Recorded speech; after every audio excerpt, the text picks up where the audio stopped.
এটা কি আমাদের সকলের জন্য নয়? আমাদের সকলের জন্য। যতগুলো অভিভাবক আমরা এখানে এসেছি, আমরা যদি কোরআনকে ধারণ করার একটা প্রেরণা অনুভব করতে পারি, তাহলে আজকের এই এখানে আসা সার্থক হবে মনে করছি। কোরআন থেকেই আমরা আমাদের সন্তানদেরকে গাইড করা শিখব, কোরআন থেকেই আমরা আমাদের জীবনকে জান্নাতের পথে পরিচালনা করা শিখব, এই সমাজকে সুন্দর পথে আলোর পথে পরিচালনা করা শিখবো আমরা ইনশাআল্লাহ। এবং আমরা আল্লাহর কাছে বেশি বেশি করে দোয়া করব, আল্লাহ যেন আমাদেরকে ঈমানের উপর মজবুত রাখেন, আমাদেরকে যে ঈমান দিয়েছেন, আমাদেরকে যে মুসলিম করে পাঠিয়েছেন, কৃতজ্ঞতা স্বরূপ আমরা যেন আল্লাহর শুকরগুজার বান্দা হই।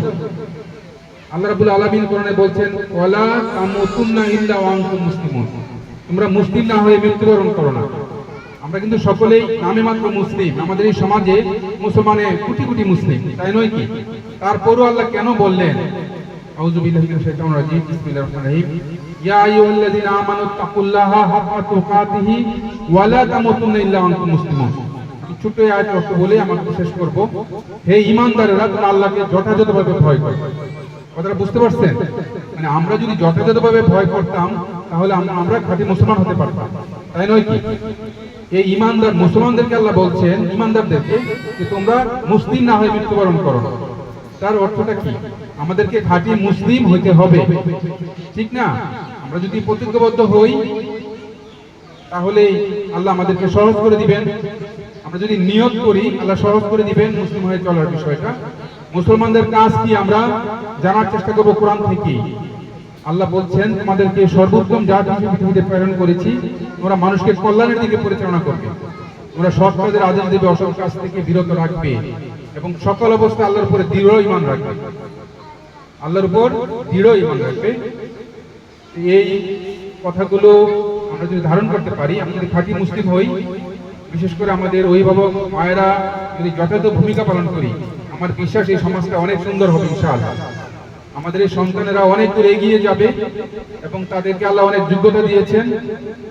এই তাদের যোগ্যতার বিকাশ ঘটানোর জন্য আমরা সর্বোচ্চ চেষ্টা করব ইনশাআল্লাহ।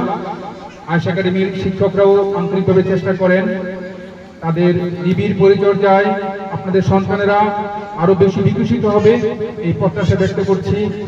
আজকের এই প্রোগ্রামে যারা এসে আমাদের প্রোগ্রামকে আলোকিত করেছেন, আমাদের সম্মানিত অতিথিবৃন্দ, আমার অত্যন্ত প্রিয় ভাই আলহাজ শাহিন হোসেন রেজা, আলহাজ আবুল কাসেম স্যার সহ মামুন স্যার, আরো মুরব্বীরা যারা এসেছেন, আমার উস্তাদ কারি মাওলানা আব্দুর রাজ্জাক হুজুরের কাছে আমি কোরআন শিখেছি। আমি অনেক কৃতজ্ঞ, এবং হুজুরের দুনিয়া এবং আখিরাত যেন আল্লাহ উজ্জ্বল করেন দোয়া করছি। আমার শ্রদ্ধেয় চাচাতো ভাই ইঞ্জিনিয়ার মুস্তাফিজুর রহমান সহ আমার স্নেহের ভাইস্তি জামাই, সকলের কাছে আমি কৃতজ্ঞতা এবং আনন্দ চিত্তে সকলকে মোবারকবাদ জানাচ্ছি। আজকের এই প্রোগ্রামের সফলতা তখনই বয়ে আনবে আমরা যদি সিদ্ধান্ত নেই যে আমাদের সন্তানদেরকে আমরা আলোকিত করার জন্য, সত্যের পথে পরিচালনা করার জন্য সর্বোচ্চ চেষ্টা করবো ইনশাআল্লাহ। আল্লাহ হাফেজ, আসসালামু আলাইকুম ওয়া রাহমাতুল্লাহ। আলহামদুলিল্লাহ।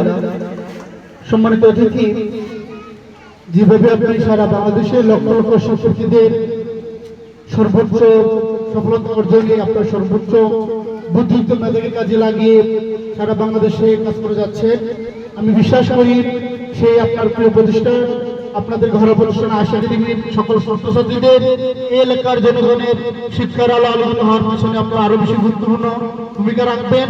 আল্লাহর দরবারে আপনাদের নেখায়াত কামনা করছি। সম্মানিত উপস্থিতি।